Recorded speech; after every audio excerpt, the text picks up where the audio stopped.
Hello and welcome to episode number 397. This is the Project Management Podcast at pm-podcast.com and I am Cornelius Fichtner. There is no doubt in my mind that you have heard the term lessons learned before. It is mentioned extensively throughout the PMBOK guide. I teach it as part of my PMP training lessons, and my favorite search engine gives me over 51,000 results for the search term lessons learned in project management. In fact, as an experienced project manager, you have probably participated or even chaired one or two lessons learned meeting yourself on your own projects.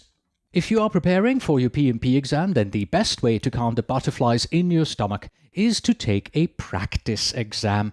Our PMP exam simulator offers you 9 such exams. To see how it works and take a free test drive, please go to freeexamsimulator.com. But let's consider the bigger picture around lessons learned here. What processes do we follow? What management techniques are there for lessons learned? And are all documented lessons learned equally valuable? These questions need answers, and so I'm happy to welcome Elizabeth Herrin, who has the answers for us. And now, please pay attention. We'll be doing a lessons learned at the end. Enjoy the interview. The Project Management Podcast's feature interview. Today with Elizabeth Herrin, author, blogger, and speaker.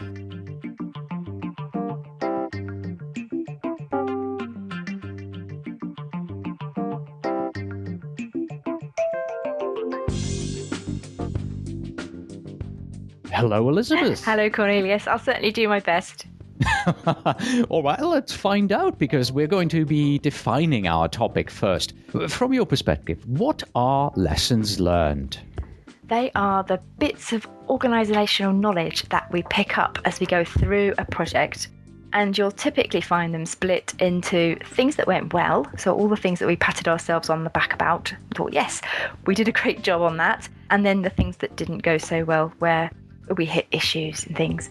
The main thing I would say when we're defining lessons learned is that we need to make the distinction between lessons captured and lessons learned, because often on projects, and I know we're going to talk more about the process of capturing output at the end of a project later on in our discussion today, but we often write things down and capture them without actually learning or doing anything with them. So I suppose the key point for me as we're starting this discussion is to think we really need to make sure that whatever comes out of our, whatever the organisational knowledge we learn as we go, we actually do something with it and it becomes learned. And what do we mean by management techniques for lessons learned? Well, management techniques are just effective ways of working. And lessons learned are important for our projects because they let us do things better. Management techniques help us get to that end result, which is delivering better outcomes and learning and improving on how we run our projects in our companies. So there are things like how we can capture, record, analyse and use lessons learned for continuous improvement. And generally, the management techniques that we can use fall into sort of 3 categories. Things that relate to people, so staffing, training, all that kind of stuff. Things, techniques and management, the techniques that relate to processes. So that might be the templates or the agenda that you use for your lessons learned sessions. And then tools and technology, which might be how you then store and recover those lessons learned once you've finished capturing them. Okay, and before we do anything else right now, you've already put a big elephant into the room here. So let's look at that elephant. How do we avoid that our captured, documented lessons learned are simply filed away and never looked at again? So they become documented lessons, but they don't become lessons learned. What do we need to do to actually learn something? I think organisational culture has a huge part to play here, because you need to create a culture of continuous improvement where people want to seek out what was learnt on other initiatives so they don't make the same mistakes. And if you need to if you don't think that exists in your organisation and you're talking to people about it, it's a good idea to frame it in the way of making sure you want to learn lessons because it makes things faster and cheaper, because you're not reinventing the wheel every time and you're not making the same mistakes that somebody made on a project 2 years ago. But to answer your question, I think we struggle because it's hard. We don't have enough time. You're at the end of a project, you're normally rushing to wrap up the last few things and then you're straight into the next thing.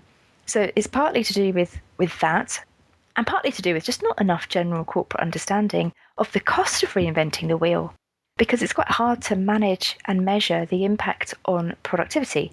So, it's quite hard to sell the benefits, if you like, of putting the effort in to getting a good, strong culture of lessons learned, because it's quite hard to quantify what the benefit is.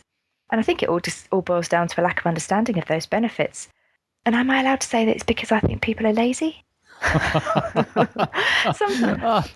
Well, maybe we should say they're under a lot of pressure to move on to the next thing. And it's not the most glamorous or exciting area of project management, is it? Yeah, I have to admit, in many of my projects, when, the end came, lessons learned was just not something that was on anyone's mind. What was on their mind was, there's a new project over there. Bye. Hi. I've worked on this for months and months. I just want to give up now. I'm done. Let me go. Yes. Yeah.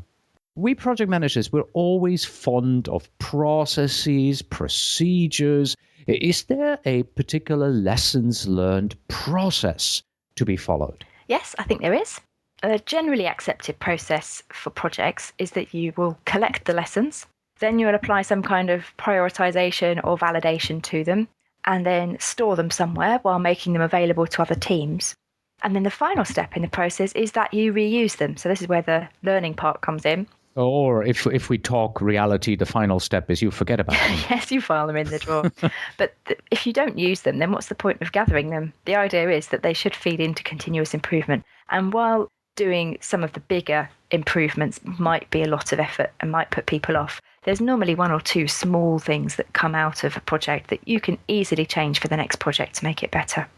We also have to talk about the difference in how lessons learned are managed and approached on a traditional waterfall-based project versus the agile world and how they do their lessons learned, which they call retrospective meeting. Can you tell us, what is the difference here at a high level?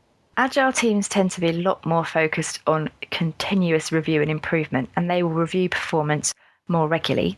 And they also do different types of reviews. So an Agile team retrospective will focus on the team's working practices, so how they work together, celebrating things that they've achieved together, bettering the relationships in the team.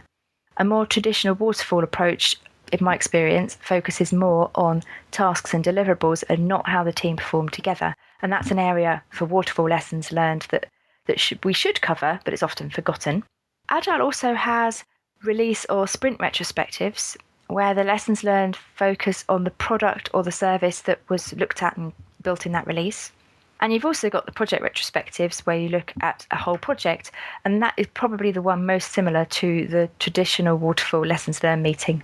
I think there's... So the big difference I can see immediately is in Agile, the retrospective meetings happen a lot more often. Yes. Your sprints are 2 to 4 weeks long, and at the end of the sprint, you have your meeting, your retrospective meeting. You take what you've learned and you apply it immediately on the next sprint. So there is really continuous and ongoing learning. I think so, definitely. And the culture of retrospectives is so embedded in Agile. It's embedded far more efficiently than it is in the waterfall context, in my view.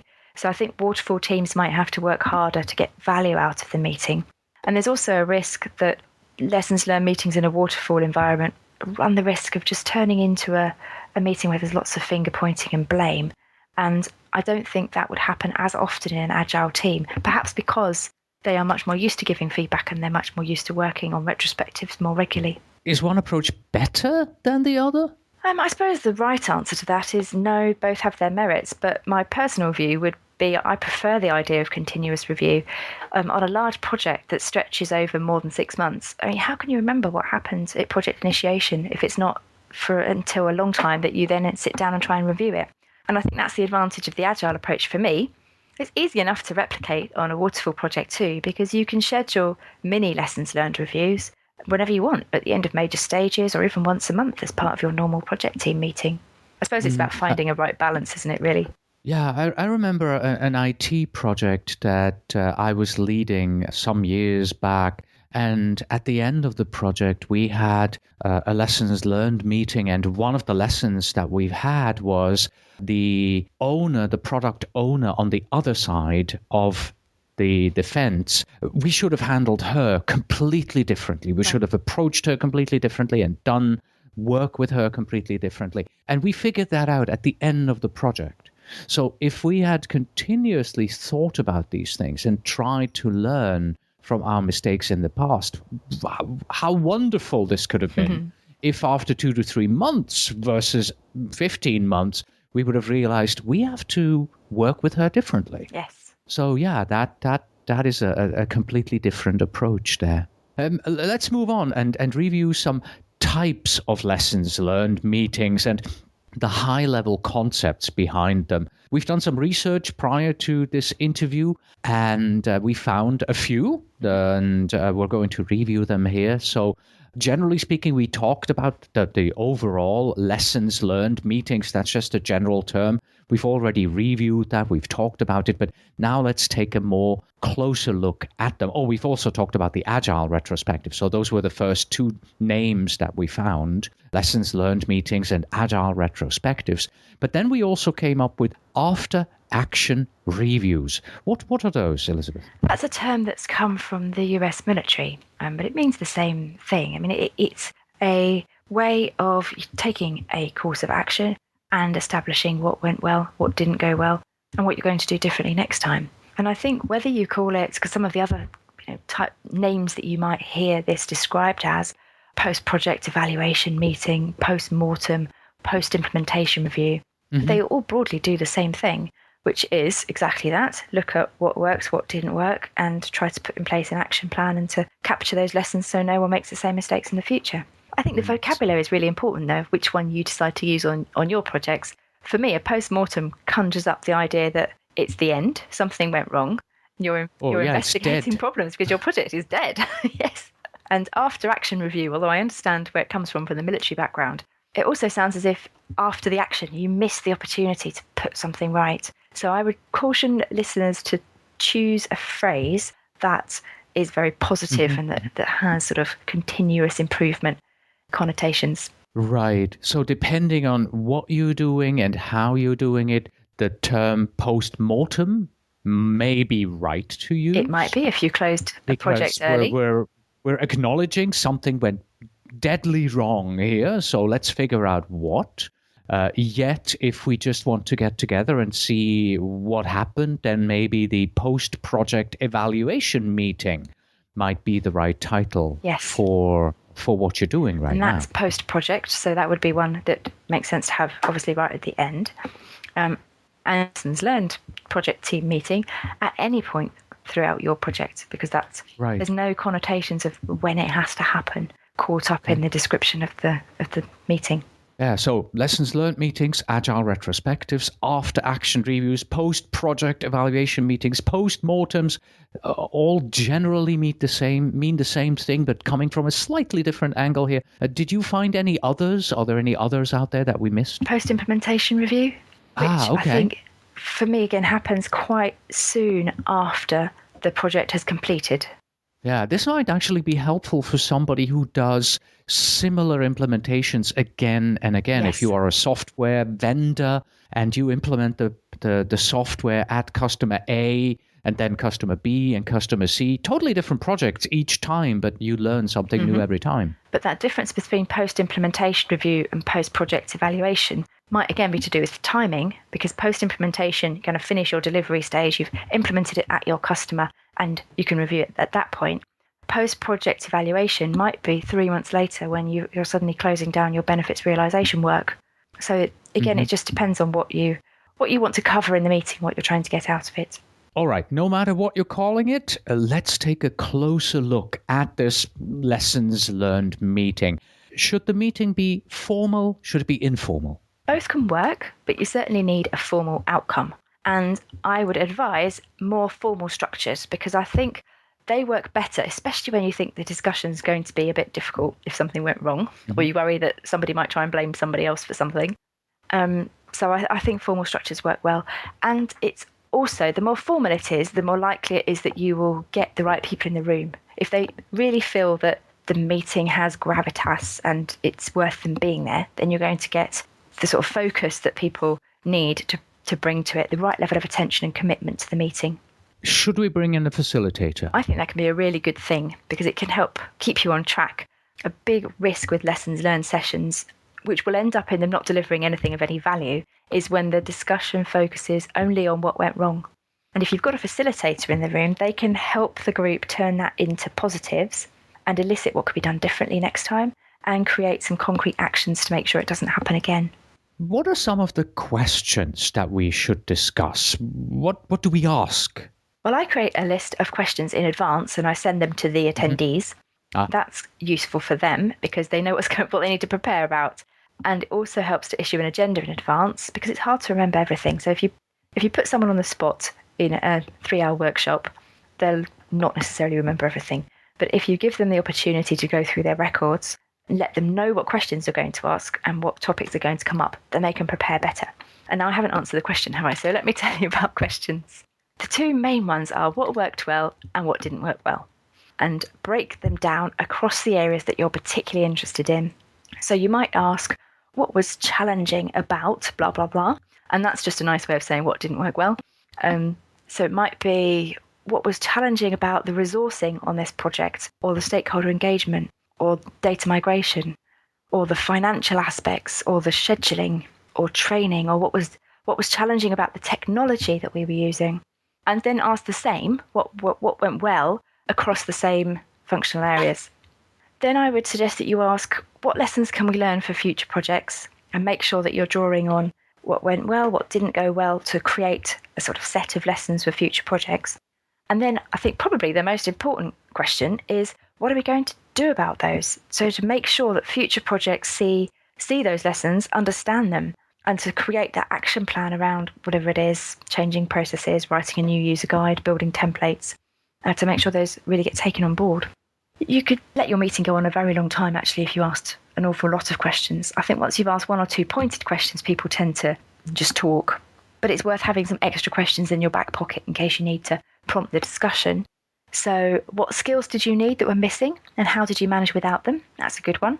Were the right people involved at the right time? Were there any unintended consequences? And what should we do differently next time? How are we going to do it differently? Sort of framing similar questions, but framed in a different way. I suppose one of the good things, if you're really struggling with what to ask, is to go back to your business case and the project objectives or goals and start building your questions from there. And I think this is also the moment where the facilitator can help, because some of these questions, they can lead to finger pointing, like you said. Right, so it might become a little uncomfortable in the room. How do you handle that? It can become a little uncomfortable, and the facilitator can really make a massive difference. I think an astute project manager will instinctively know if it's going to be difficult or not. One of the things that you could do is separate out the conversations. So maybe if the project management processes didn't work well, take them out of the discussion and focus on deliverables, outcomes. Have a conversation about that, and then have a separate review for project management process, so you can decouple those two things if you think the discussion might be different and the audience might be different as well. And something else to bear in mind is you can prime people in advance. If you think things are going to be difficult for a particular person or someone is going to cause a problem, take them aside before the meeting starts, a couple of days before, and tell them what you expect and what the ground rules are for that session, and listen to their complaints outside of a really public forum, because they'll probably still want the opportunity to tell you everything that went wrong and to blame it all on that person. So let them do that, but let them do that to you in private outside of the meeting. Then hopefully when they come, they would have got that off their chest and they can be a little bit more positive. Yeah, it's already the second time that they're talking about it, and the ferocity of the words they use maybe a little smoothed out. That's the hope. Yeah. How do we document the results? Knowledge base? Just a document? Both would be fine. And document as a minimum. The minimum document should be the minutes from the meeting. which could be stored with the rest of the project files or centrally by the Project Management Office, PMO. Any actions should be documented in that as well. So documenting the verbatim discussion is really valuable, but also the actions, and you can't leave that room until you've got something concrete around what you're going to do differently. Yeah, that I have a question right on that, doing something differently. I mean, by the end of the lessons learned meeting, we'll have a large number of documented lessons, right? How do we now separate the useful from the useless and decide, well, which of these 60 items that we have noted should actually be followed in the future? Well, part of that is going to be down to the future project manager to decide whether they think it's valuable to apply to their future projects or not. And that's where the tools come in. Because a really, really good example of a lessons learned knowledge database is the NASA website. So if you Google NASA lessons learned, you'll find it's available online, and there's an awful lot of information. The way they categorize data, the way they allow people to search for what might be relevant to their project is, I think, really good. And then you might have 60 lessons learned, and then someone else can decide which of those 60 is really applicable to them. That's perhaps a bit longer term goal. Right now, you can look at what's only applicable to this project and what is generally applicable to other projects. So perhaps some of the generally applicable stuff will be process changes or updating a template or a checklist.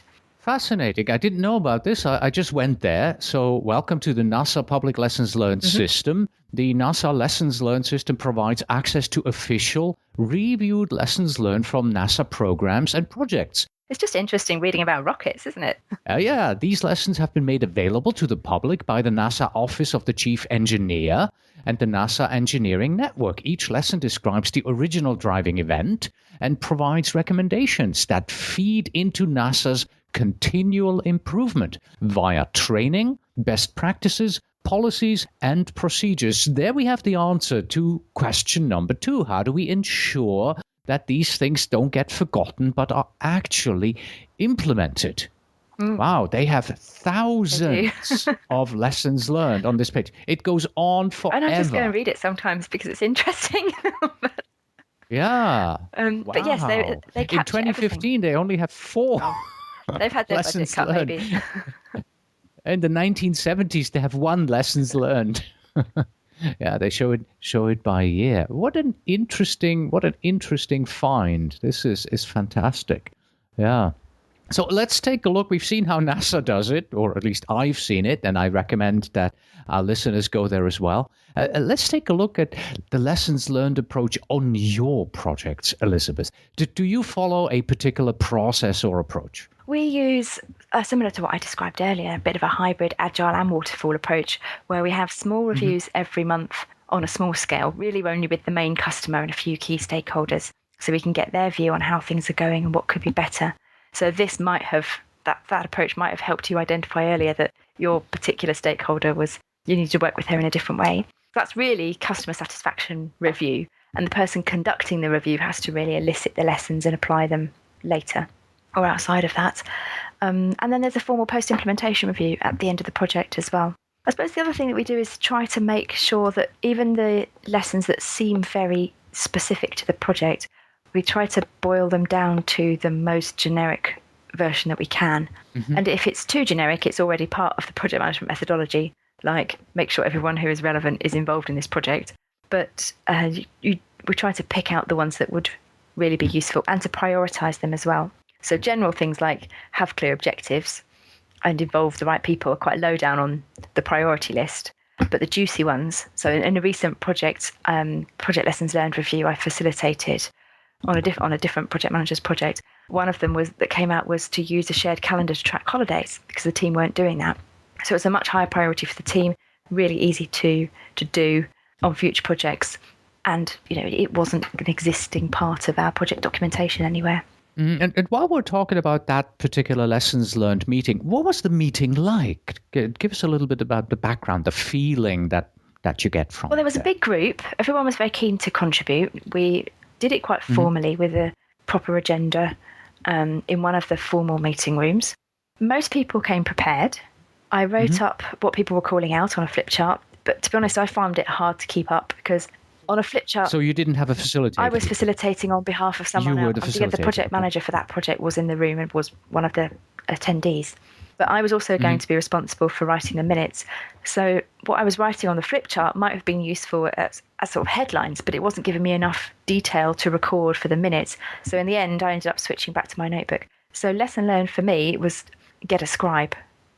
Or even if you're facilitating, someone to record what's being shouted out from the floor, or the main points that are being raised. I think having them visually displayed on a flip chart rather than just all sitting around in a room and talking, again, gives it some sense of formality, and you can then group things together. If you've got, if you're drawing things on a wall and using visual thinking, you can put things into categories and start to see how different groups of lessons join together, and then maybe how you could take those on as a chunk. But you need someone else to be doing that, because it's hard to facilitate, to take minutes and stand up and write things on flip chart paper. It's too much. Right. What's your favorite lessons learned management technique? I love the wiki. I love my wiki, which I use for the knowledge sharing. But I think facilitation skills are probably the most important.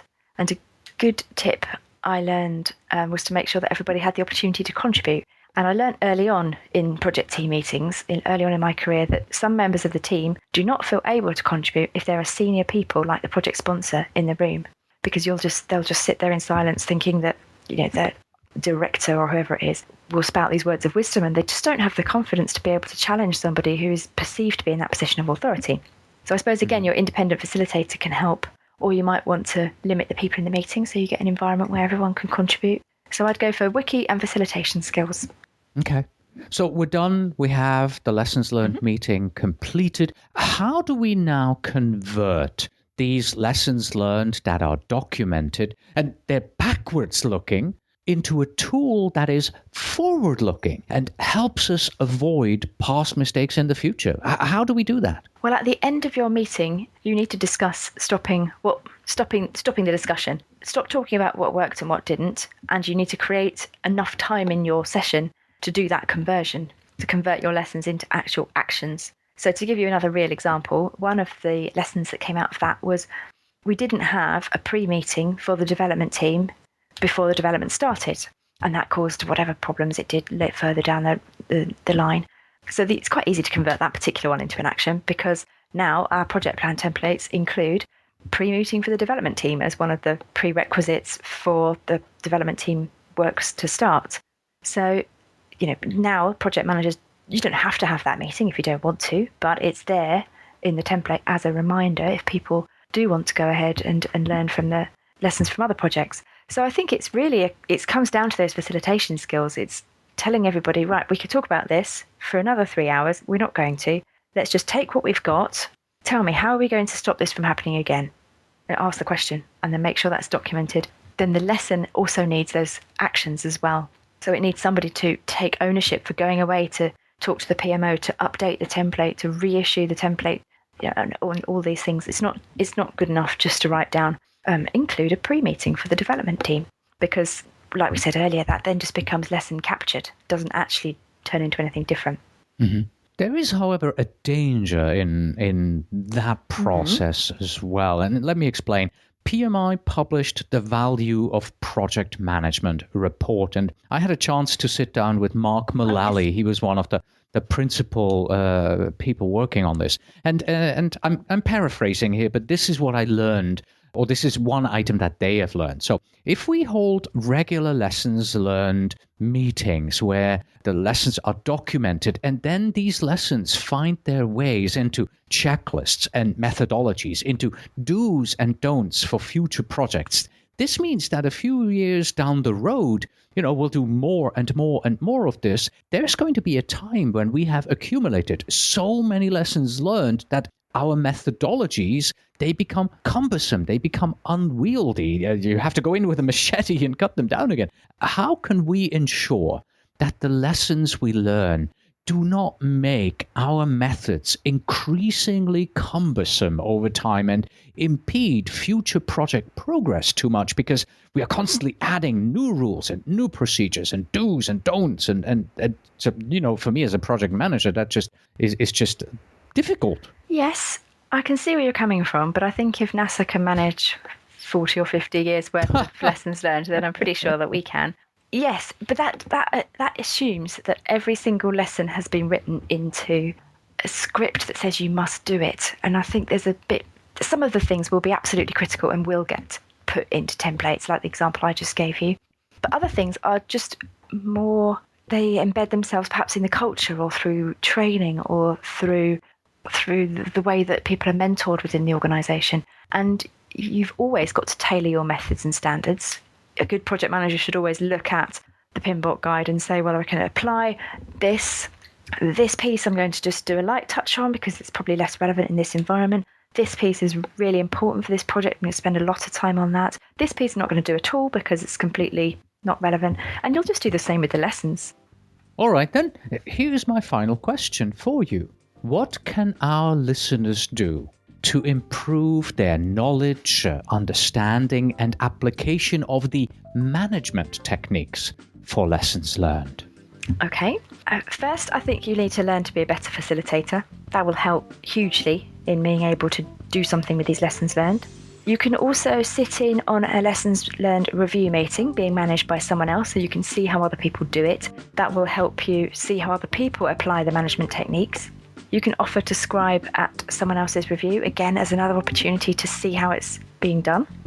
You can review your own internal lessons learned knowledge repository or talk to your PMO about why you don't have one if you don't. So see what tools are out there within your organisation already. And then finally, you can create your own templates or download some. Look around, see what other people in your organisation or what's available online, and create a set of tools that work for you so that when you do get to the end of your project or to your next point where you're doing a retrospective, then you will have those tools and techniques available to you. All right, that's exactly what I'm going to do because I switched my browser back to the NASA website here. You've got half an eye on that already, haven't you? I'm going to spend a couple of hours on this and just review and see how they do things. Who knows? Elizabeth, thank you so much for your time today. Thank you very much. And that was our Lessons Learned interview with Elizabeth Herrin. Don't forget, if you are preparing for your PMP exam, then the best way to calm the butterflies in your stomach is to take a practice exam. Our PMP exam simulator offers you 9 such practice exams. To see how it works and take a free test drive, please go to freeexamsimulator.com. And that's it. Thank you very much for listening. As always, you can find us on the web at pm-podcast.com. Please send your emails to info@pm-podcast.com, and when you write, please tell me where in the world you are writing from. And finally, we have this. Laughter. It's the best lessons learned. Until next time.